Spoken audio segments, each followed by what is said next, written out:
भाई जिन भाई बहनों का एग्ज़ाम आगामी 6 सितंबर को प्रस्तावित है तो बिल्कुल भी टेंशन मत लो। अगर अभी भी जो भी दिन आपके पास शेष है, अगर आप वाकई में भीड़ से इतर हो करके घंटों मैराथन देखने से बेहतर है कि आप एकदम टू द पॉइंट अगर स्टडी अपनी बना करके तैयारी कर रहे हैं तो सीटेट बहुत आसानी से अभी भी निकल सकता है। ठीक है, बहुत देर नहीं हुई मेरे भाई, अभी आज 17 तारीख है, अभी बहुत पर्याप्त टाइम है। अगर आप चाहते हो कि हाँ वाकई में जो है कि आप सीटेट क्वालिफाई करना, तो सीरियस हो जाओ। और जो मैं आपको ये नोट्स दे रहा हूँ, देखो ये आज मैं हिस्ट्री कंप्लीट कराने वाला हूँ पेपर 2 वालों का। सिर्फ और सिर्फ कितने पेज में, 8 पेजेस के नोट्स हैं। और मैं गारंटी लेता हूँ भाई, एनसीईआरटी लाइन बाय लाइन उठा लिया, 10-12 साल के क्वेश्चन उठा के देख लो, आप देखोगे कि वाकई में चीज़ें सिर्फ और सिर्फ वही काम की चीज़ 1 से 8 पेज, मतलब 8 पेज में पूरी एनसीईआरटी खत्म कर दी गई है। आपकी एनसीईआरटी हिस्ट्री खत्म कर दिया गया है।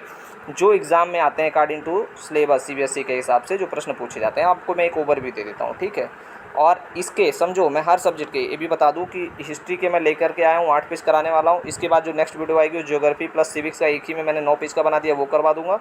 फिर स्पेशली एसएसटी का जो है मैं पेडागोजी करवा रहा हूँ 4 पेज में। ठीक है, तो आप देख सकते हो मात्र 8 पेज 9 पेज में 4 पेज में अगर आपके पूरे मार्क्स बन रहे हैं 60 नंबर, तो भाई क्या दिक्कत आ रही है आपको। सिर्फ और सिर्फ इतना पढ़ो ना, घंटों की मैराथन 5-5 6-6 घंटे देख रहे हो 2 नंबर 3 नंबर के लिए, कोई मतलब नहीं है। आप ये सारी चीज़ें खुद से रिवाइज कर सकते हो। ठीक है, अभी लास्ट तक देखना भाई, 30-35 मिनट में सारे आपके डाउट खत्म कर देंगे। ठीक है, और लाइन बाय लाइन उठा करके इसी को मल्टीपल टाइम रिवाइज करो। आप फालतू की आप 10 जगह जाके मैराथन देख रहे हो, कोई मतलब एक सोर्स को पकड़ो और उसको अच्छे तरीके रिवाइज करो। हमारे नोट्स की खासियत क्या है, क्योंकि आप एनसीईआरटी बेस्ड है और इतने स्मूथली और लिमिटेड पेज में रखा गया है टू द पॉइंट कि आप जो है घर बैठे 3 से 4 घंटे में मेरे पूरे कंप्लीट नोट्स रिवाइज कर सकते हो जहाँ से प्रश्न बनते हैं। ठीक है, तो सबसे पहले मैं एक बार दिखा देता हूँ, फिर आपको बताता हूँ। देखो सिर्फ और सिर्फ वही चीज़ डाला गया, माउंटबेटन देख सकते हो आप स्क्रीन पे जो डायरेक्ट बनते हैं। ठीक है, तो ये सारी चीज़ें आप जो है घर बैठे भी अपनी तैयारी कर सकते हो वीडियो के माध्यम से। साथ ही साथ एक और चीज़ समझना, कई लोग ऐसे हैं जो वीडियो बार बार नहीं देख पाते हैं। ठीक है, मल्टीपल टाइम रिवाइज नहीं कर पाते, एक बार में लर्न नहीं होती चीज़ें, तो उनके लिए मैं बता दूं। फिर स्टार्ट करते हैं कि 993552 ठीक है, 993552 पे जा करके सीटेड नोट्स मैसेज करना, मात्र 99 रुपीज़ में एनसीईआरटी बेस्ड। और ये समझना, ये मान लो अभी मैंने 8 पेजेस की मैं हिस्ट्री करवा रहा हूँ कंप्लीट मैराथन। ठीक है, पूरा एनसीईआरटी कंप्लीट हो जाएगा, इससे बाहर फैक्ट्स कुछ भी नहीं आएगा। ठीक है, अब समझना, इससे बाहर फैक्ट तो कुछ भी नहीं जाएगा। और इसी के साथ मैं इसके 100 क्वेश्चन दे रहा हूँ हिस्ट्री के, ये 8 पेज की ये करवाऊँगा, इसके बाद फिर जो है आपका 100 क्वेश्चन हिस्ट्री का करवा दूंगा। इन दोनों के अलावा कहीं से कुछ भी बाहर जाने वाला नहीं है। ठीक है, अगर आप अभी भी भटक रहे हो भाई तो बहुत बड़ी गलती कर रहे हो, एक बार आप ले करके बिलीव करो। ठीक है, इसलिए जो अपना लोवेस्ट प्राइस रखा गया है, प्राइस भी नोट्स का बहुत, और बहुत सारे लोग ले करके हेल्पफुल हो गए, सेटिस्फाइड है पूरी तरीके से नोट्स से। चलो आ जाओ, अभी आप खुद ही देखोगे कि वाकई में आपको ये नोट्स लेने चाहिए या नहीं लेने चाहिए। ठीक है, आ जाओ देखो, आप समझो कब कहाँ और कैसे। नर्मदा नदी तट, मैं ये नहीं कहूँगा ये इंपॉर्टेंट फैक्ट्स है, क्यों, क्योंकि भाई मैंने एक 8 पेजेज में सिर्फ वही डाला है जो बार बार एग्जाम में आते हैं। नर्मदा नदी तट, भारत में सबसे पहले जो शिकारी होते थे आखेटक और जो खाद्य संग्राहक भूट गैदर होते थे, वो नर्मदा नदी के तट पर लाखों वर्ष पूर्व रहते थे। किस नदी के तट पर? नर्मदा नदी। जो आखेटक शिकारी जो समय होते थे उनको आखेटक कहा जाता था।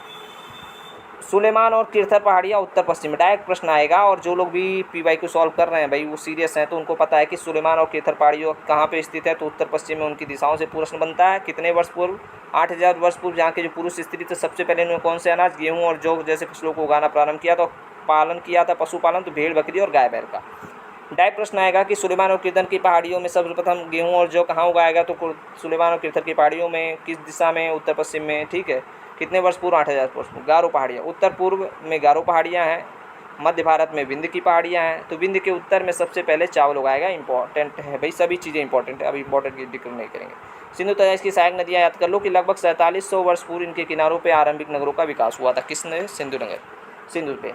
गंगा और सोन नदी तट देखो, गंगा के दक्षिण में सोन नदी के आसपास का जो क्षेत्र है वही मगध कहलाया। क्या कहलाया? मगध कहलाया, जो भारत का पहला विशाल और शक्तिशाली साम्राज्य बना, मगध।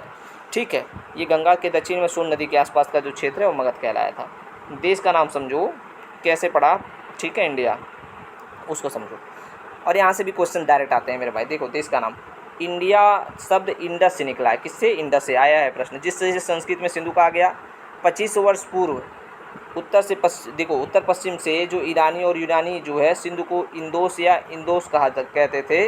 इस नदी के पूर्व में स्थित भूमि प्रदेश को इंडिया कहा, पूर्व में स्थित भूमि प्रदेश को इंडिया कहा। भारत का नाम का प्रयोग उत्तर पश्चिम में रहने वाले लोगों के समूह ने कहा था, ये ऋग्वेद में इसका उल्लेख मिलता है। ठीक है, ये प्रश्न ध्यान से देखना भाई। पांडुलिपि भी, अभिलेख और पुरातत्व विज्ञान से बदली, पांडुलिपि तो बहुत बार पूछा गया है, कथन कारक में भी प्रश्न बन जाता है, तो ये 2 लाइन याद रखना। हाथ से लिखी जो पुस्तक होती है वो आपकी पांडुलिपि कहलाती है। प्रायः किस पे, ताड़पत्रों या हिमालय क्षेत्र में उगने वाले फूर्ज नामक पेड़ की छाल से तैयार किया गया भोजपत्र पर लिखी जाती थी। इन्हें मंदिरों और बिहारों में सुरक्षित रखा गया है। अभिलेख क्या होता है, पत्थर या धातु जैसी कठोर सतहों पर उत्तीर्ण किए गए, है ना। उदाहरण समझो, कंधार से जो प्राप्त हुआ था अशोक का अभिलेख, वो किस में है, तो अरामेइक और यूनानी लिपि में पाए गए हैं। ठीक है, जो आपके पुरातत्व विद्वान थे वो पत्थर, ईंटों, मूर्ति और कंकालों, औजारों और सिक्कों का अध्ययन करते हैं, जिससे तिथि निर्धारण होता है C14 कार्बन विधि का प्रयोग करके। ठीक है, देखो सीटेट में क्वेश्चन रिपीट हुआ है बार बार कि वैसे तो सारे क्वेश्चन बहुत बेहतरीन जैसे हैं, आप खुद कमेंट करके बताओगे। अभी देखो मात्र 8 पेज है, फटाफट से देख लेना, वीडियो छोड़ के मत जाना, फिर हिस्ट्री की कहीं कोई वीडियो देखनी नहीं पड़ेगी। बस एक मेरे 100 MCQs देख लेना, सारा 10-12 साल के PYQ के जो क्वेश्चन रिपीट हो रहे हैं बार बार, वही उठा के डाल दिया गया है। पांडुलिपि समझना, देखो पांडुलिपि को संस्कृत, प्राकृत और तमिल में लिखा जाता था। प्राकृत भाषा हम लोगों की भाषा थी। देखो समझो ध्यान से भाई, आप कहीं भी मैराथन देख लो, अगर सीटेट गारंटी के साथ पास करना है और आप वाकई में सीरियस हो, तो मैं आपको बोल रहा हूँ जो मेरी सीटेट क्रैश कोर्स की प्लेलिस्ट है उसमें 17-18 वीडियो, उसको देख लेना। वो भी पूरी नहीं देखनी, 5 वीडियो मैंने बताई, उसको देख लेना। मैं इसके डिस्क्रिप्शन में उसकी लिंक दे दूँगा प्लेलिस्ट की। साथ ही साथ हर सब्जेक्ट की जो मैं मास्टर नोट के साथ VVIP MCQs दे रहा हूँ, हर सब्जेक्ट की मेरी 2 वीडियो आ रही है, बहुत सारी वीडियो डाल दी है, कुछ बचे हैं वो भी डाल दूँगा। ठीक है, 2-3 दिन में ख़त्म हो जाएंगी सर। मल्टीपल टाइम उसको देख लो, और अगर आप चाहते हो बार बार वीडियो नहीं देखना तो ऊपर नंबर मैंने दिया था, उस नंबर पे मैसेज करके खुद से ले लो भाई। ये सारी चीज़ें बार बार वीडियो देखने से अच्छा मल्टीपल टाइम रिवाइज कर लोगे, आपका टाइम सेविंग हो जाएगा। ठीक है, प्राइस मात्र 99 रुपीज़ पर सब्जेक्ट है, ऑल सब्जेक्ट देंगे। ठीक है, आ जाओ। देखिए पूरा पाषाण काल समझना। ठीक है, ये 20 लाख से 1200 वर्ष, 12,000 वर्ष पूर्व। ठीक है, इसमें देखो भीमबेटका जो कहाँ पे है, मध्य प्रदेश में है। कुन्नुल गुफाएं कहाँ पे है, आंध्र प्रदेश में है। हुनसंगी कहाँ पे है, कर्नाटक में है। तीनों से प्रश्न डायरेक्ट ही बन जाता है। आप समझो भीमबेटका के बारे में, ये आवासीय पुरास्थल और गुफाएं हैं जहाँ प्राकृतिक गुफाओं में भित्ति चित्र आपको देखने को मिले हैं। ये नर्मदा घाटी के पास है भीमबेटका, मध्य प्रदेश, है ना। कुरनूल की गुफाएं समझो आंध्र प्रदेश में, यहाँ से राख के अवशेष मिले। कहाँ राख के अवशेष कहाँ मिले, कुरनूल गुफाओं से, आंध्र प्रदेश से, जो दर्शाते हैं कि आरंभिक मानव आग का प्रयोग सीख चुका था। भाई बहुत इंपॉर्टेंट है, देख लेना, है ना। हुनसगी कहाँ पे है, कर्नाटक में है। यहाँ से चूना पत्थर से बने औजार की संख्या मिली है, ध्यान रखना भी बहुत इंपॉर्टेंट है। मध्य पाषाण काल समझो, देखो कह रहा है कि 12,000 से 10,000 वर्ष पूर्व समझो पर्यावरण में बदलाव आया, घास वाले मैदान बने। इस काल के औजार बहुत छोटे होते थे, जिन्हें माइक्रोलिथ, ठीक है, सूक्ष्म पाषाण कहा जाता है। हड्डियाँ और लकड़ियों के मुट्ठे लगे हंसिए, आरी, ये सब जो है मध्य पाषाण काल की जो है उपलब्धि थी। नव पाषाण काल एवं प्रथम कृषक या पशुपालक काल जो होता है 10,000 वर्ष पूर्व, यही है। ठीक है, अब समझना। मेहरगढ़ ये वर्तमान में पाकिस्तान में है, पहला स्थान जहाँ गेहूँ जौ उगाना और भेड़ बकरी पालना सीखा। यहाँ से चौकोर और आयताकार घरों के अवशेष तथा कब्रों में मित्र के साथ बकरी दफनाने के साथ मिले। भाई 10 बार ये क्वेश्चन, बहुत बार ये क्वेश्चन रिपीट हुआ है भाई। मैं बार बार कह रहा हूँ, मिस मत करना है, देख लो, सीरियस हो, सीटेट क्वालिफाई करना है, कहीं से भी तैयारी कर रहे हो आप। अगर नोट्स नहीं खरीद सकते तो वीडियो देख डालना भाई, हर सब्जेक्ट की 2 वीडियो आ रही, प्लेलिस्ट जाके चेक कर लो भाई, सीटेट रुकने वाला नहीं है। ठीक है, चलो। बकरी के दफनाने के साथ कहाँ मिलते हैं, मेहरगढ़ से मिलते हैं, आएगा। अब बुरझोम कश्मीर, लोग गढ़तावास, देखो आप देखना, गढ़तावास जो होते थे, गड्ढे के नीचे के जो घर होते हैं उनको कहा जाता है। बुरझोम कहाँ है, कश्मीर में है जो लोग हैं। अब समझो, जो लोग यहाँ पे रहते थे, वहाँ जहाँ उतरने के लिए सीढ़ियाँ होती थी, जहाँ चूल्हे घर के अंदर और बाहर दोनों जगह मिले हैं। ठीक है, जो बुरझोम था कश्मीर में, वहाँ के लोग कहाँ रहते थे, गढ़तावास में रहते थे, जहाँ उतरने के लिए सीढ़ियाँ मिली, ये सारी चीज़। तो डायरेक्ट प्रश्न आता है। चिरांद कहाँ पे है, बिहार। बुरझोम कहाँ संबंधित है, कश्मीर से। चिरांद बिहार से। नौ पाषाणिक स्थल है जहाँ से हड्डियों और औजारों से प्रचुर मात्रा में मिला। देखो जो सीरियस कैंडिडेट है, एक पेज खत्म हुआ और कितने सारे क्वेश्चंस आपको मिल गए ऐसे एक पेज से। मैंने तो 8 पेजेस बोला है। अब आप इसी से गेस कर सकते हो कि जो हमारे नोट्स हैं उसकी क्या क्रेडिबिलिटी है। ठीक है, इस तरीके से आप चेक कर सकते हो खुद से ही। चलो नेक्स्ट है भाई कि कह रहा है दाउजली हैंडिंग क्या होता है, असम में समझो। ब्रह्मपुत्र घाटी में स्थित यहाँ से खलसिल और मुसल तथा जेडाइट पत्थर मिला जो चीन से आया होगा। ठीक है, ध्यान रखना भी इंपॉर्टेंट है। अब देखो थोड़ा हड़प्पा सभ्यता के बारे में बात करते हैं। प्रथम नगर जो है आपका वो हड़प्पा सभ्यता है। बहुत सारे क्वेश्चंस आएंगे यहाँ से। देखो लगभग 4700 वर्ष पूर्व सिंधु नदी घाटी में हड़प्पा सभ्यता विकसित हुई थी। 1921 में दयाराम साहनी द्वारा इस हड़प्पा की खोज की गई थी भाई।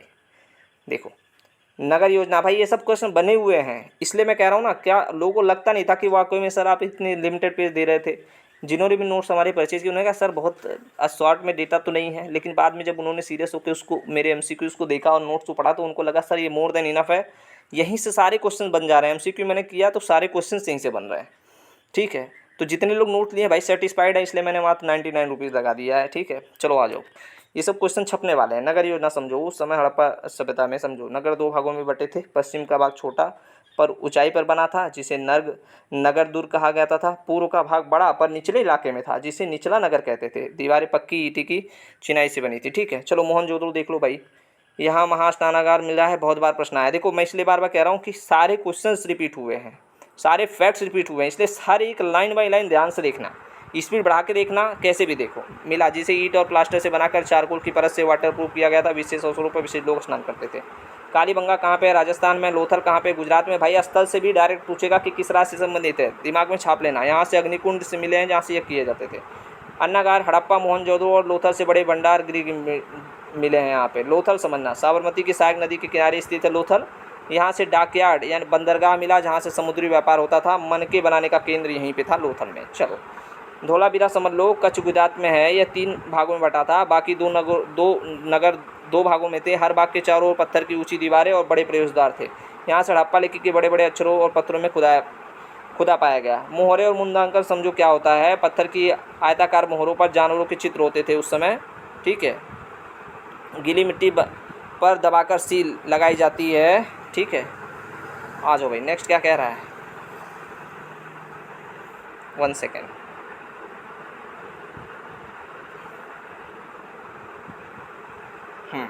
चलो यहाँ तक हो गया, मोहनजोदड़ो तक हो गया। ठीक है, मोहनजोदड़ो हो गया, नगर योजना हो गई। ठीक है, लोथल हो गया, डॉलर मुद्रांकन हो गया। अब यहाँ धातु और तांबा पे आ जाओ। देखो कह रहा है धातु और तांबा, ये कांसा, ये देखो कई बार आया। कांसा किससे बना हुआ है? तांबा और टीन का। इस बार भी छपेगा। फयांस कृत्रिम रूप से तैयार किया जाने वाला पदार्थ जिसके मन के चूड़ियाँ बनाती थी। कांसा किससे मिला है? तांबा प्लस टीन से, याद रखना भाई। चलो नेक्स्ट है वैदिक काल के बारे में थोड़ा सा समझो। वेद और ऋग्वेद, 4 वेद है, ऋग्वेद, यजुर्वेद, सामवेद, अथर्ववेद। सबसे प्राचीन वेद ऋग्वेद है, लगभग 3500 वर्ष पूर्व। इसमें 1000 से अधिक सूक्त हैं, अच्छी तरह से बोला गया है। 3 प्रमुख देवता हैं, अग्नि हैं, इंद्र हैं और सोम है। सोम एक पौधा है जिससे पेय बनता था। इंद्र युद्ध के देवता हैं, अग्नि आग के देवता हैं।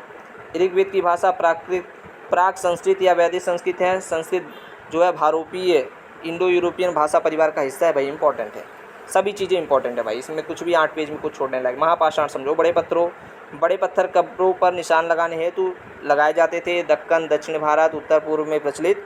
देखो इनाम गांव कहाँ पे है? महाराष्ट्र में, कई बार पूछा गया है। भीम की सहायक गौड़ नदी के तट पर स्थित नवपाषाण ताम्रपाषाण स्थल, जहाँ वयस्कों को गड्ढे में सीधा लिटाकर दफनाया जाता था, सिर उत्तर की ओर होता था।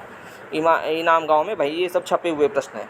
महाजनपद समझो, 2500 वर्ष पूर्व 16 महाजनपद थे। राजा जो है विशाल किले बनवाते थे और सेना रखते थे। ठीक है, कर व्यवस्था उस समय फसलों पर उपज का कितना 1/6 भाग कर लिया जाता था, जिन्हें भाग कहते थे। कारीगरों पर जो हमारे कारीगरों के श्रम के रूप में कर था। कृषि में 2 बड़े बदलाव आए। लोहे के हल के फाल का प्रयोग और धान के पौधों का रोपण जो है यहाँ से शुरू हुआ। मगध समझो, सबसे महत्वपूर्ण महाजनपद बिंबिसार, अजातशत्रु तथा महापद्मनंद प्रमुख शासन थे। राजधानी राजगृह गिरिब्रिज थी, बाद में पाटलिपुत्र पटना हुई। मगध की राजधानी क्या थी? राजधानी राजगृह गिरिब्रिज और बाद में पाटलिपुत्र हुई। डायरेक्ट ये प्रश्न आएगा भाई। वज्र क्या है? राजधानी वैशाली बिहार थी। यहाँ गढ़ या संघ शासन व्यवस्था थी, जहाँ कई शासक एक साथ मिलकर शासन करते थे। इंपॉर्टेंट है, ये 2 राजधानियाँ बहुत पूछी जाती हैं, इसलिए यहाँ से डाल देगा। नए विचार समझो, नए विचार बुद्ध और महावीर। गौतम बुद्ध साक्यगढ़ के क्षत्रिय राजकुमार, बोध गया बिहार में पीपल वृक्ष के नीचे ज्ञान प्राप्त हुआ। पहला उपदेश उन्होंने कहाँ दिया? बार बार आता है, सारनाथ वाराणसी में दिया। देखो उपदेश देना धर्मचक्र परिवर्तन कहलाया। और देहावसान कहाँ हुआ उनका? कुशीनगर में हुआ। ठीक है, कुशीनगर के महुआ में। भाषा इनकी कैसी प्राकृत थी? देखो अब देखो नेक्स्ट क्या कह रहा है? वर्धमान महावीर के बारे में थोड़ा सा समझो, यहाँ से प्रश्न आएगा ही आएगा। कह रहा है वज्र संघ के लिच्छवी कुल के क्षत्रिय राजकुमार। ठीक है, क्षत्रिय राजकुमार 24वें तीर्थंकर भी यही थे। महावीर जी 80 वर्ष की आयु में गृहत्याग किया। अहिंसा का कठोर पालन पावापुरी में निर्माण हुआ। ठीक है, उपनिषद समझो, उत्तर वैदिक ग्रंथ। अर्थ होता है इसका उपनिषद का समीप बैठना। आत्मा या तथा ब्रह्मा परमात्मा के संबंध में चर्चा। गार्गी जैसी स्त्री विचार को तथा सत्यकाम जाबाल, ठीक है, दासी पुत्र का उल्लेख मिलता है। ठीक है, ध्यान से देखना भाई। और देखो बार बार वीडियो देखो या फिर जो है आप जैसे भी नोट्स के माध्यम से कर पाओ तो वहाँ से करो, बस आपको कंप्लीट करना है और यहाँ से हो जाएंगी चीज़ें आपकी, ठीक है। कह रहा है जॉन, देखो जैन और बौद्ध संघ के बारे में देखो। संघ में प्रवेश हेतु सभी के लिए द्वार खुले थे, किंतु स्त्रियों के को पति से तथा दासों को स्वामी से अनुमति लेनी होती थी। बिच्छुओं के ठहरने के स्थान को विहार कहलाया और शुरुआत में लकड़ी गुफाएं थी। नेक्स्ट कह रहा है मौर्य साम्राज्य और अशोक के बारे में देखो फटाफट से। मौर्य साम्राज्य की स्थापना चंद्रगुप्त मौर्य ने लगभग 2300 वर्ष पूर्व चाणक्य यानी कौटिल्य की सहायता से घनानंद को हराकर की थी। चाणक्य की पुस्तक अर्थशास्त्र राजनीतिक सिद्धांतों की पुस्तक, ठीक है। मेगास्थनीज समझो यूनानी राजा सेल्यूकस निकेटर राजदूत जो चंद्रगुप्त के दरबार में पाटलिपुत्र आया था, उन्हें इंडिका नामक पुस्तक लिखी थी, बहुत इंपॉर्टेंट है। सम्राट अशोक इतिहास का पहला शासक जिसने अभिलेखों द्वारा प्रजा तक संदेश पहुंचाया। अभिलेख इसके प्राकृत भाषा और ब्राह्मी लिपि में होते थे।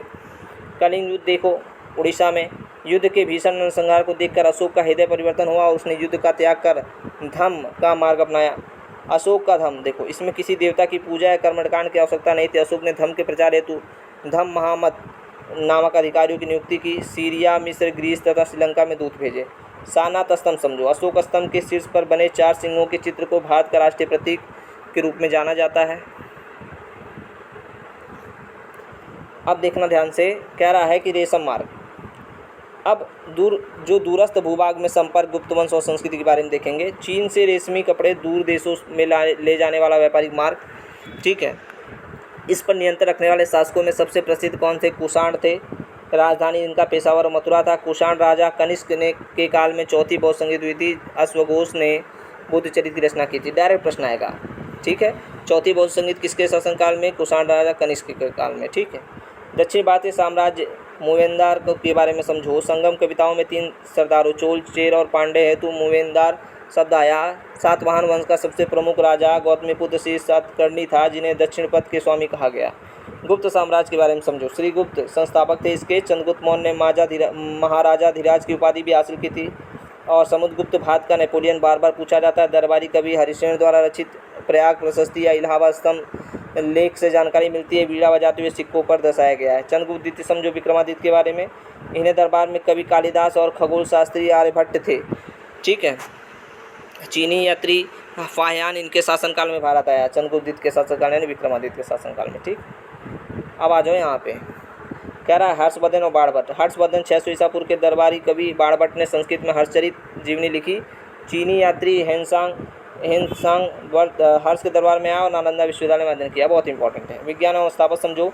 मेहरौली यानी दिल्ली का लौह स्तंभ गुप्त काल चंद्रगुप्त द्वितीय में निर्मित धातु विज्ञान का अद्भुत नमूना है, जिसमें आज तक जंग नहीं लगा है। बहुत इंपॉर्टेंट है। आर्यभट्ट गणितज्ञ और खगोलशास्त्री जिन्होंने आर्यभट्टियम लिखी, उन्होंने बताया कि दिन और रात पृथ्वी के अपने अक्ष पर घूर्णन के कारण होता है, या ग्रहण की सही कारण समझाया। स्तूप का अर्थ टीला होता है। केंद्र में धातु मंजूषा होती थी, जिसे बुद्ध या उनके शिष्यों को अवशेष रखे जाते थे। चारों ओर वृत्ताकार पथ यानी प्रदक्षिणा पथ कहलाता था। सांची स्तूप और अमरावती स्तूप है, ठीक है। आ जाओ भाई, पूरी एनसीईआरटी पे बेस्ड बना डाला है। 3 पेज हो गए और कितने सारे फैक्ट्स आपको मैंने बता दिए, ठीक है।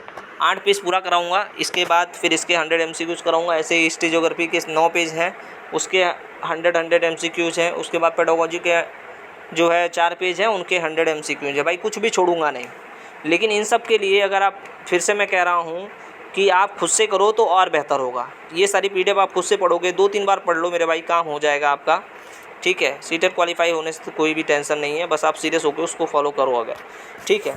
नोट्स कैसे लेना है तो 9935523329 हर सब्जेक्ट के नोट्स मिल जाएंगे। जैसे मान लो किसी ने पेपर 1 बोला तो पेपर 1 मात्र 99 रुपीज़ में सभी सब्जेक्ट। पेपर 2 बोला मैथ साइंस का तो उनका पूरा सेट उनको 99 में, वो SST वाला उनका पूरा सेट मिल जाएगा। और पहली बार हो तो चैनल को सब्सक्राइब करके प्लेलिस्ट चेक कर लेना, ठीक है। नए राजवंश चोल साम्राज्य एवं दिल्ली के सल्तनत समझो। राष्ट्रकूट वंश के बारे में समझो। शुरुआत में कर्नाटक के चालुक्यों ने शुरुआत में कर्नाटक के चालुक्यों के अधीनस्थ थे राष्ट्रकूट वंश। संस्थापक जो है दंतिदुर्ग ने चालुक्य स्वामी को हटाकर हिरण्यगर्भ यानी सोने का गर्भ नामक अनुष्ठान किया, जिससे वह क्षत्रिय बना। एलोरा की गुफा 15 का कैलाश मंदिर राष्ट्रकूटों ने बनाया था, ठीक है। देखो टेलीग्राम ग्रुप से भी जुड़ सकते हो भाई, वहाँ भी कुछ PDF मिलती है आपको, ठीक है। नेक्स्ट कह रहा है त्रिपक्षीय संघर्ष। कन्नौज पर अधिकार हेतु 3 वंश गुर्जर, प्रतिहार, राष्ट्रकूट और पाल वंश के बीच सदियों तक युद्ध चला। चोल साम्राज्य संस्थापक विजयालय तंजावुर को राजधानी बनाया, ठीक है। राजाराज प्रथम राजेंद्र प्रथम सबसे शक्तिशाली शासक। राजेंद्र प्रथम ने गंगा घाटी, श्रीलंका तथा दक्षिण पूर्व एशिया पर सैनिक अभियान चलाया।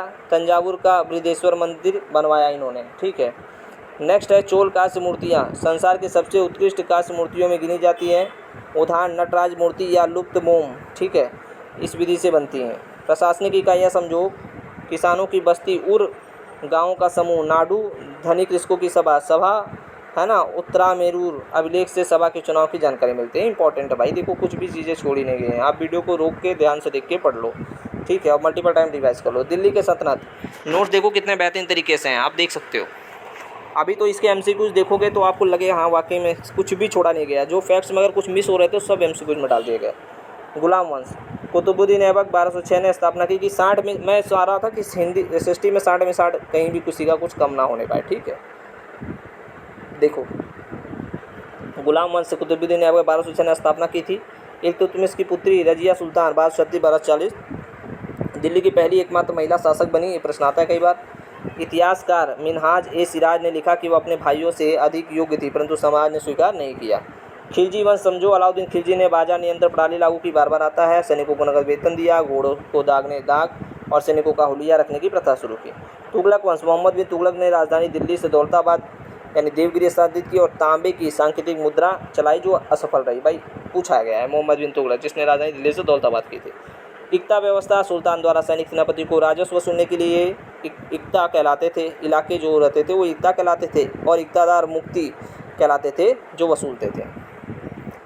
आ जाओ भाई, मुगल साम्राज्य एवं स्थापत्य कला समझो। मुगल वंश की स्थापना बाबर ने 1526 ईस्वी में पानीपत की पहली लड़ाई में इब्राहिम लोदी को हराकर स्थापना की। बाबर ने भारत में पहली बार बारूद व तोपों का प्रयोग किया, ठीक है। अकबर समझो, 1556 से 1605। 1556 में पानीपत की दूसरी लड़ाई में बैरम खां के संरक्षण में हेमू को हराने वाला था। मनसबदारी व्यवस्था, बार बार आता है भाई ये सब प्रश्न। मनसबदार मुगल सेवा में आने वाले अधिकारी थे। मनसब का अर्थ होता है पद। पद और वेतन का निर्धारण जो होता है वो जात की संख्या से होता था। सवार सैन्य उत्तरदायित्व दर्शाते थे। जब्त व्यवस्था, अकबर ने राजस्व मंत्री टोडरमल ने 10 वर्ष की अवधि 1570 से 1580 के लिए किसी पैदावार और कीमतों का संरक्षण कर भू राजस्व प्रणाली लागू की। राजस्व मंत्री कौन थे? टोडरमल, ठीक है। आईने अकबरी, अकबर के मित्र व दरबारी अबुल फजल ने अकबरनामा 3 जिल्दों में लिखी, जिसकी तीसरी जिल्द आईना अकबरी है। भाई बहुत बार ये प्रश्न आ रहे हैं और आएंगे भी इस बार भी, ठीक है।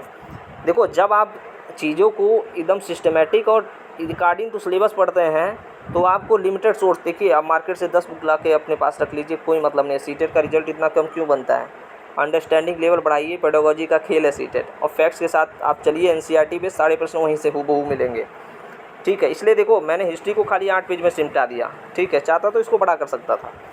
सुलह कुल, क्योंकि इतना पर्याप्त है डेटा आपके लिए। सुलह कुल, सर्वत्र शांति। फतेहपुर सीकरी में इबादत खाना बनवाया जहाँ धार्मिक चर्चाएँ होती थी। अकबर ने सुलह कुल की नीति अपनाई, जिसे जहांगीर और शाहजहाँ ने भी जारी किया। इसको देखो, स्थापत्य कला। 4 बाग शैली, 4 समान हिस्सों में बटे बगीचे, हुमायूं का मकबरा, ताजमहल और शालीमार बाग।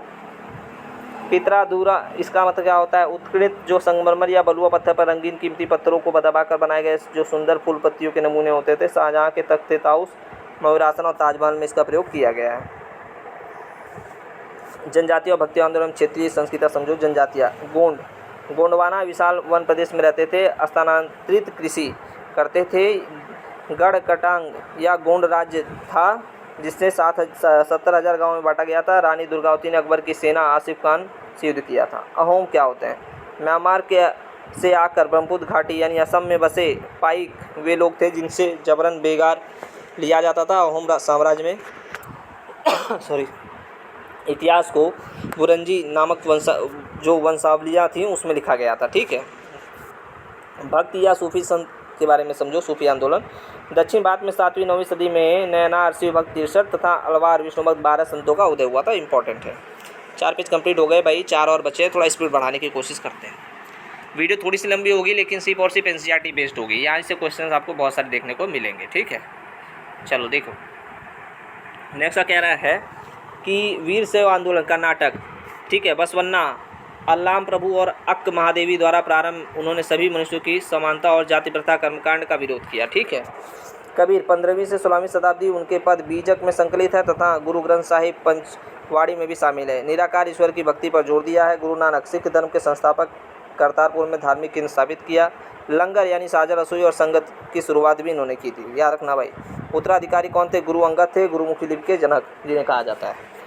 सूफी संत, मुस्लिम रहस्यवादी, खानखा सूफी संत जो थे, ठीक है, सूफी संत के विश्राम गृह थे भारत में चिश्ती, सिलसिला ख्वाजा मोइनुद्दीन चिश्ती, अजमेर, निजामुद्दीन औलिया, दिल्ली, ठीक है, अत्यधिक लोकप्रिय हुआ। ये सब प्रश्न डायरेक्ट छपने वाले हैं, ठीक है। नेक्स्ट क्या कह रहा है? क्षेत्रीय संस्कृतियाँ। कथक उत्तर भारत का शास्त्रीय नृत्य है। कथक शब्द से बना है, कथा शब्द से बना है। वाजिद अली शाह अवध के नवाब के दरबार में सम्मिलित हुआ। जगन्नाथ संप्रदाय उड़ीसा में है। पुरी में जगन्नाथ दुनिया के नाथ विष्णु का रूप है। इनकी काष्ठ प्रतिमा बनाई जाती है। बंगाली भाषा का विकास संस्कृत से उपजी भाषा माना जाता है। 15वीं-16वीं सदी में स्थानीय बोलियों से बंगाली का विकास हुआ, ठीक है। चलो भाई, वीडियो कैसी लग रही है कमेंट करके बताना। क्या आप देखो, ये तो 8 पेज की हिस्ट्री है। इसके बाद मैंने बोला कि आपका पॉलिटी प्लस ज्योग्राफी 9 पेज में। क्या आप चाहते हो कि भाई वहाँ से भी कर लो? इतना कर लोगे इनफ है आपके लिए, ठीक है। बस आपको MCQs देखनी रहेगी, 60 नंबर का डर खत्म हो जाएगा भाई। तो क्या आप चाहते हो भाई कि हाँ सर ऐसे ही मेरे को 9 पेज और करवा दो? और पेरोगाजी जो 15 नंबर की है, ठीक है, वो सब 15-25 जो भी है आपका सब कुछ कंप्लीट हो जाएगा इन 4 पेज के अंदर, ठीक है। चलो क्या कह रहा है? अब आ जाओ भाई, 6-7 खत्म कर दिया, 8 को भी खत्म कर देते हैं भाई। 6-7-8 से बन रहे हैं आपके क्वेश्चन। 6 और 7 की NCERT जो आपकी हिस्ट्री थी कंप्लीट हो गई। 8वां भी देख लेते हैं। देखो, ईस्ट इंडिया कंपनी का आगमन देखो, जहाँ से भी क्वेश्चन बन सकते थे आपके सिलेबस में सब कुछ उठा के डाल दिया 8 पेज में। East India company. और भी सुनो भाई, जिनको भी अभी आगे बताएंगे, जिनको भी आगे सुपर टेट वगैरह की तैयारी करें, TRE 4 सबके नोट्स प्रिपेयर हो रहे हैं, अंतिम चरण में सब कुछ मिल जाएगा आपको। चैनल पे नया हो सब्सक्राइब कर लेना, ठीक है। आ जाओ, कह रहा है कंपनी का आगमन, ठीक है। 1498 में पुर्तगाली नाविक वास्को डी गामा ने भारत के कालीकट पहुंचने पर समुद्री मार्ग की खोज की। 1600 ईस्वी में महारानी एलिजाबेथ प्रथम ने ईस्ट इंडिया कंपनी को पूर्व से व्यापार का एकाधिकार चार्टर दिया। 1498 में वास्को डी गामा कालीकट पहुंचा था, ठीक है, समुद्र मार्ग की खोज की थी। प्लासी का युद्ध समझो, 23 जून 1757 बंगाल के नवाब जो सिराजुद्दौला और रॉबर्ट क्लाइव के बीच। नवाब के सेनापति मीर जाफर की गद्दारी के कारण क्लाइव जीता था, तो भारत में अगली सत्ता की वहाँ से ही नींव पड़ी थी। डायरेक्ट प्रश्न आएगा, प्लासी का युद्ध कब मनाया जाता है ना, कब जो है हुआ था, ठीक है, किससे किसके बीच में होता है, ये सारे क्वेश्चन आएंगे। बक्सर का युद्ध समझना 1764 मीर कासिम और शुजाउद्दौला अवध जो शाह आलम द्वितीय की संयुक्त सेना को हेक्टर मुर्रो ने हराया था। 1765 में दीवानी अधिकार कंपनी को मिल गए थे। टीपू सुल्तान मैसूर का सेठ जिन्हें कहा जाता है। फ्रांसीसियों से घनिष्ठ संबंध बनाया। 1799 में चौथे आंग्ल मैसूर युद्ध में श्रीरंगपट्टनम की रक्षा हेतु वीरगति को प्राप्त हो गए। विलनीति या जो व्यक्तिगत सिद्धांत है, विलनीति किसकी है? लॉर्ड डलहौजी, कई बार पूछा गया है। द्वारा लागू है निसंतान राजा की मृत्यु पर राज विलय, उदाहरण सतारा 1843, संबलपुर, उदयपुर, नागपुर, झांसी 1854। डायरेक्ट प्रश्न आते हैं। 1854 में अवध पर कुशासन का आरोप लगाकर विलय किया गया। कंपनी की भू राजस्व प्रणालियाँ समझो, डायरेक्ट प्रश्न आते हैं यहाँ से। देखो कह रहा है कि अस्थाई बंदोबस्त, रैयतवाड़ी और महालवाड़ी, तीनों से प्रश्न आएगा। वेरी वेरी इंपॉर्टेंट भाई, ये 8 पेज में कुछ भी ऐसा नहीं जो इंपॉर्टेंट नहीं है। देखो, अस्थाई की बंदोबस्त लागू करने वाला लॉर्ड कॉर्नवालिस 1793 में। रैयतवाड़ी व्यवस्था थॉमस मुनरो और कैप्टन रीड 1820 में।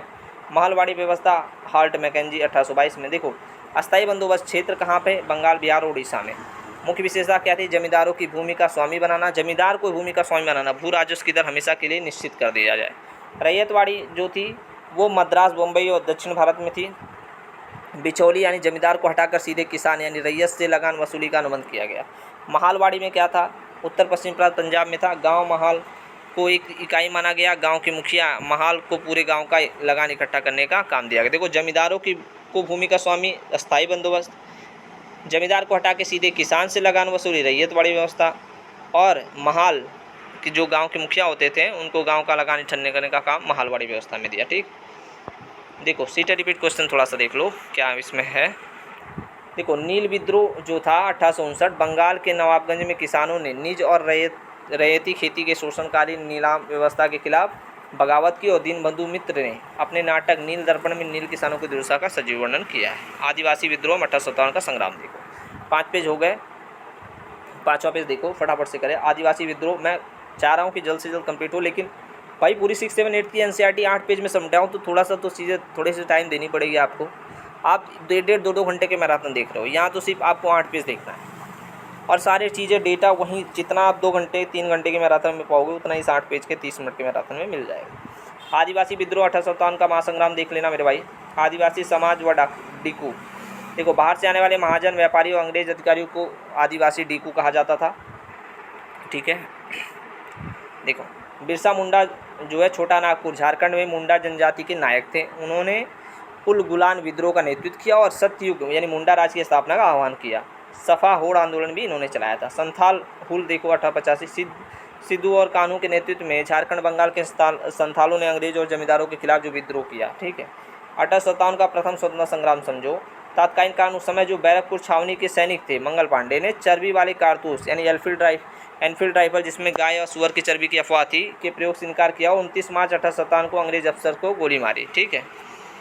विद्रोह का प्रारंभ हुआ 10 मई 1857 को मेरठ के छावनी के सिपाहियों ने बगावत की और दिल्ली पहुंचकर मुगल सम्राट बहादुर शाह जफर को भारत का सम्राट घोषित किया, ठीक है। अब 1857 के विद्रोह के प्रमुख केंद्र। अब आप बताओ भाई प्रश्न यहाँ से बनते हैं कि नहीं बनते, आप खुद ही कमेंट करके बताना। और नोट्स आपको कैसे लगे कमेंट करना, तभी आपकी नेक्स्ट पार्ट की वीडियो आने वाली है, ठीक है।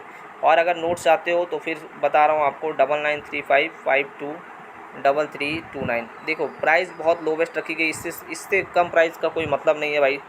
सिर्फ और सिर्फ एग्जाम ओरिएंटेड डेटा अगर दिया जा रहा है तो 99 आपके लिए कुछ नहीं है, ठीक है। आप आगे आने वाले शिक्षक भर्ती में अपनी दावेदारी पेश करना चाहते हो, आपने कितने सारे नोट्स खरीदे, आप PDF लेकर के बैठो, कोई मतलब नहीं है भाई। एक बार आप 99 का जो है खर्च करो और नहीं करना चाहने तो वीडियो देखो, तो आप खुद से मल्टीपल टाइम रिवाइज कर सकते हो। वीडियो क्या है कि इस टाइम पे नहीं आ पाती हैं, तो ऐसे में आपको फिर आप वही काम करोगे मैराथन देखने का, ठीक है। देखो यहाँ से प्रश्न छपेंगे ही छपेंगे, कम से कम 2 से 3 प्रश्न आएंगे। दिल्ली बहादुर शाह जफर व बख्त खां नेतृत्वकर्ता थे। दमनकर्ता अंग्रेज अधिकारी जॉन निकलसन था। कानपुर का जो नेतृत्वकर्ता थे नाना साहब धोधूपंत और तात्या टोपे। पतनकारी कौन थे? कालिन कैम्पबेल। लखनऊ में बेगम हजरत महल और ब्रिटिश का और जो दमनकर्ता थे वो कालिन कैम्पबेल थे। झांसी ग्वालियर में रानी लक्ष्मीबाई और तात्या टोपे। यहाँ पे दमनकर्ता हीरोज क्रांतिकारियों में अकेली मर्द, ठीक है, ये उन्होंने कहा था। बिहार जगदीशपुर कुंवर सिंह, ठीक है, अमर सिंह ये नेतृत्व करता थे वहाँ के, और विलियम टेलर व विंसेंट आयर ने कहा था, ठीक है। फैजाबाद मौलवी अहमदुल्ला खान ने किया था और कैम्पबेल इसके जो है दमन करता थे, ठीक है। तो यहाँ से देख लेना भाई। विद्रोह का परिणाम समझो। 1898 का अधिनियम ईस्ट इंडिया कंपनी का शासन समाप्त हुआ और शासन की बागडोर सीधे ब्रिटिश क्राउन यानी महारानी विक्टोरिया के हाथ में आ गई। गवर्नर जनरल को अब वायसराय कहा जाने लगा। भारत का प्रथम वायसराय लॉर्ड कैनिंग बना, ठीक है। आ जाओ भाई, नेक्स्ट है समाज सुधारक महिला और जाति सुधार। समझो क्या होता है, इसको थोड़ा सा समझते हैं। ये कह रहा है कि राजा राम मोहन राय आत्मीय सभा 1815 और ब्रह्म समाज 1828, ठीक है। और मुख्य सुधार और कार्य पुस्तकें समझो। आधुनिक भारत के पिता इनको कहा जाता था। प्रयासों से लॉर्ड विलियम बेंटिंक ने 1829 में सती प्रथा प्रतिबंध कानून बनाया और संवाद कौमुदी पत्रिका निकाली, ठीक है। ये जो है राजा राम मोहन राय की उपलब्धियाँ हैं, ठीक है। इनके जो प्रमुख कार्य और पुस्तकें थी। ईश्वर चंद्र विद्यासागर के बारे में देखो थोड़ा सा ध्यान से, इसमें क्या चीज़ें हैं उसको समझो। इन्होंने ये वर्ष यह संस्था ये संस्कृत कॉलेज के प्राचार्य रहे हैं। बालिका शिक्षा और विधवा पुनर्विवाह हेतु इन्हें प्रयास किया। प्रयासों में 1856 में विधवा पुनर्विवाह अधिनियम पारित किया। स्वामी दयानंद सरस्वती आर्य समाज 1875 मुंबई से संस्था से जुड़े हुए हैं। वेदों की ओर लौटो का नारा और पुस्तक सत्यार्थ प्रकाश शुद्धि आंदोलन भी इन्हीं स्वामी दयानंद सरस्वती की है। ज्योतिराव फूले सत्यशोधक समाज की स्थापना 1873 में। महाराष्ट्र में निम्न जाति सुधार और प्रसिद्ध पुस्तक गुलामगिरी 1873। अमेरिकी दास प्रथा तथा मुक्ति को समर्पित पत्नी सावित्रीबाई फूले के साथ बालिका विद्यालय खोला, ठीक है। ये आप देख लें ध्यान से। डॉक्टर भीमराव अंबेडकर बहिष्कृत हितकारिणी सभा 1924 और महार जाति से संबंधित हैं। 1927 में मंदिर प्रवेश आंदोलन चलाया ताकि अछूतों को समानता मिले। तीनों गोलमेज सम्मेलन में भाग लेने वाले ये व्यक्ति थे, ठीक है। ईवी रामासामी पेरियार आत्मसम्मान आंदोलन तमिलनाडु में द्रविड़ कड़ंगम और गैर ब्राह्मण आंदोलन चलाया। सच्ची रामायण की रचना की। स्वामी विवेकानंद रामकृष्ण मिशन 1897 और 1893 के शिकागो विश्व धर्म सम्मेलन में प्रसिद्ध भाषण दिया। मानव सेवा ही ईश्वर सेवा है। सर सैयद ये पूछता है कब दिया था, 1893 में, ठीक है। सब आएगा भाई, इमाम कृष्ण मिशन कब लागू हुआ, 1897 में, डायरेक्ट आएगा। पेपर आएगा, उठा करके दिखा देंगे भाई प्रूफ के साथ कि कितने क्वेश्चंस आए हैं, मात्र 8 पेज के नोट से। और जो आपको 100 MCQs दिया हूँ उससे देख लेना, आपके मैक्सिमम क्वेश्चन फंसेंगे। Sir Syed Ahmad Khan, Anglo Oriental College 75 Aligarh में कॉलेज खोला, जो बाद में अलीगढ़ मुस्लिम यूनिवर्सिटी में बना मुस्लिम समाज सुधार के लिए। चलो छठा देखो, बाल विवाह निरोधक, 8 पेज है, 2 पेज और है भाई, ध्यान से देखना। बाल विवाह निरोधक अधिनियम समझो, देखो शारदा एक्ट क्या कहता है 1929। इस कानून के तहत शादी के लिए लड़की की न्यूनतम आयु 18 और लड़की की न्यूनतम आयु 16 वर्ष तय की गई है, बाद में बढ़ाकर 21 और 18 की गई, ठीक है। चलो नेक्स्ट है भारतीय राष्ट्रीय आंदोलन एवं स्वतंत्रता। इसमें क्या हो रहा है कि भारतीय राष्ट्रीय कांग्रेस की स्थापना 28 दिसंबर 1885 को बम्बई के गोकुलदास तेजपाल संस्कृत कॉलेज में संस्थापक ए.ओ. ह्यूम, प्रथम अध्यक्ष व्योमेश चंद्र बनर्जी, 72 प्रतिनिधियों ने भाग लिया था। इंपॉर्टेंट है, प्रश्न लगातार बन रहे हैं, इंपॉर्टेंट है भाई। उदारवादी गर्भपति युद्ध के बारे में देखो, उदारवादी दादा भाई नौरोजी, पुस्तक इन्होंने लिखी poverty and un British rule in India, कई बार पूछा गया है। धन निष्कासन सिद्धांत भी निका है, drain of wealth. Firoz Shah Mehta, Gokhale, ये उदारवादी थे भाई, ठीक है, ये सब याद रखना। गर्मपंथी में लाल बाल पाल, लाल माने लाजपत राय, बाल माने बाल गंगाधर तिलक, पाल माने बिपिन चंद्र पाल। तिलक का नारा क्या था, स्वराज मेरा जन्मसिद्ध अधिकार है और मैं इसे लेकर आऊँगा। किश्ती और मराठा पद 20 पे निकले थे, ठीक।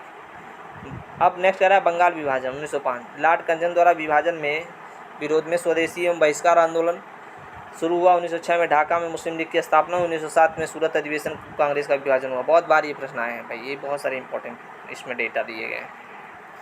गांधी जी का आगमन और प्रारंभिक सत्याग्रह। गांधी जी 1915 में दक्षिण से अफ्रीका से भारत लौटे। मैं ये कह दूं कि अगर मैं ये कहूँ, ये तो ये कहना गलत नहीं होगा कि इस 8 पेज में सारा ही NCERT इंक्लूड किया गया है, जिसको आप खुद से टाइम लॉस करके उतना देर तक पढ़ते, उसको एकदम बेहतरीन ढंग से आपके लिए डिज़ाइन कर दिया गया है, ठीक है। तो मेरा मानना ये है कि आप नोट्स ले करके और खुद से उसको मल्टीपल टाइम रिवाइज कर लो और बहुत बेनिफिट आपको मिलने वाला है, ठीक है। आप SST पेपर 2 वाले हो, जो भी आपके अदर सब्जेक्ट है वो, प्लस मैथ साइंस वाले कोई भी हो, प्राइमरी वाले, सबका नोट्स अवेलेबल है हिंदी मीडियम में। नेक्स्ट कह रहा है चंपारण सत्याग्रह 1917 बिहार। 3 कठिया प्रथा नीली खेती के खिलाफ पहला सफल सत्याग्रह राजकुमार शुक्ल के बुलावे पर हुआ था। महात्मा गांधी आए थे। खेड़ा और अहमदाबाद मिल मजदूर 1918। कर छूट और बोनस हेतु आंदोलन हुआ। रोलेट एक्ट वलियावाला बाग 1919। रोलेट एक्ट बिना वकील बिना दलील कानून के विरोध में 13 अप्रैल 1919 को अमृतसर में बैसाखी के दिन जनरल डायर ने अंधाधुंध गोलियां चलाई। रविन्द्रनाथ टैगोर ने नाइटहुड की उपाधि लौटा दी। इंपॉर्टेंट है भाई। असहयोग और खिलाफत आंदोलन कब, 1920 से 1922। गांधी जी वाली बंधुओं द्वारा 5 फरवरी 1922 को चौरी चौरा कांड गोरखपुर की हिंसक घटना के बाद गांधी ने आंदोलन वापस लिया। सविनय अवज्ञा आंदोलन दांडी यात्रा 1930। 12 मार्च 1930 को साबरमती के 24 दिनों की पैदल यात्रा। 6 अप्रैल 1930 को दांडी पहुंचकर नमक कानून तोड़ा, ठीक है। भारत छोड़ो आंदोलन समझो। 8 अगस्त 1942 बॉम्बे के ग्वालिया टैंक मैदान से गांधी जी ने नारा दिया, करो या मरो, ठीक है। नेताजी सुभाष चंद्र बोस 1939 में फॉरवर्ड ब्लॉक की स्थापना की। पूछा जाता है, कई बार प्रश्न आया कि फॉरवर्ड ब्लॉक की स्थापना किसने, नेताजी सुभाष चंद्र बोस ने। सिंगापुर में आज़ाद हिंद फौज का पुनर्गठन भी इन्होंने किया। नारे, दिल्ली चलो, तुम मुझे खून दो मैं तुम्हें आज़ादी दूंगा, ये सब इंपॉर्टेंट। माउंटबेटन योजना का स्वतंत्र 15 अगस्त 1947 भारत पाकिस्तान विभाजन योजना स्वीकार हुई और भारत आज़ाद हुआ। डायरेक्ट प्रश्न आता है भाई। स्वतंत्रता के बाद का भारत समझो। रियासतों का एकीकरण। स्वतंत्रता के समय 500 से अधिक देशी रियासतें थी और लौह पुरुष सरदार वल्लभ भाई पटेल ने कुशलतापूर्वक सभी रियासतों का भारत में विलय कराया। जूनागढ़, हैदराबाद और कश्मीर का बाद में हुआ। भारतीय संविधान का निर्माण समझो। संविधान सभा की प्रारूप समिति के अध्यक्ष डॉक्टर भीमराव अम्बेडकर थे। 26 नवंबर 1949 को स्वीकृत हुआ और 26 जनवरी 1950 को लागू हुआ। भारत में सार्वभौम लोकतांत्रिक गणराज्य बना है, ठीक है।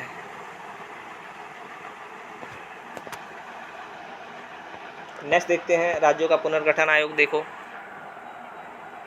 भाषा के आधार पर राज्यों का गठन हेतु तेलुगु भाषियों के लिए पृथक राज्य हेतु पोट्टी श्रीरामुलु में 58 दिनों का अनशन किया और उनकी मृत्यु हो गई। 1953 में आंध्र प्रदेश भारत पर बनने वाला पहला राज्य बना। देखो, एक चीज़ यहाँ गलत है, भारत ने भाषा के आधार पर बनने वाला पहला राज्य बना। एक बार फिर से बताता हूँ। देखो, राज्य पुनर्गठन आयोग समझना कि भाषा के आधार पर राज्यों का गठन तेलुगु भाषियों के लिए एक पृथक राज्य हेतु पोट्टी श्रीरामुलु ने 58 दिनों का अनशन किया और मृत्यु हो गई, लेकिन 1953 में आंध्र प्रदेश भाषा के आधार पर बनने वाला पहला राज्य बना। ठीक है, 1956 में राज्य पुनर्गठन अधिनियम पास हुआ। योजना आयोग एवं पंचवर्षीय योजना समझो। 1950 में योजना आयोग की स्थापना हुई। अब नीति आयोग 1951 में प्रथम पंचवर्षीय योजना शुरू की गई। ठीक है, नेक्स्ट देखते हैं। Paper 2 SST master notes, paper 1 history finished हो गई भाई, आप देख सकते हो। ठीक है, अब मेरे को आप बताओ कि नोट्स आपको कैसे लगे, और साथ ही कमेंट करके बताना मेरे भाई। और नोट्स के लिए मैं बता दूं, यही बेहतरीन नोट्स आप हर सब्जेक्ट के, आप इधर उधर भटकने की जरूरत नहीं है मेरे भाई। आप सिर्फ चीज़ और लिमिटेड चीज़ें पढ़ो। 99 35 52 33 29 9935 523329 पे मैसेज करो, सीटेड नोट्स आपको मिल जाएंगे, बहुत बेहतरीन। ठीक है, चलो बहुत बहुत धन्यवाद। ऐसे ही महत्वपूर्ण नोट्स आपको मिलते रहेंगे बाकी सब्जेक्ट्स के भी। तो आप अपना प्यार सपोर्ट बनाओ और चैनल को सब्सक्राइब करना भाई, लाइक करने में कंजूसी मत करना। ठीक है, धन्यवाद।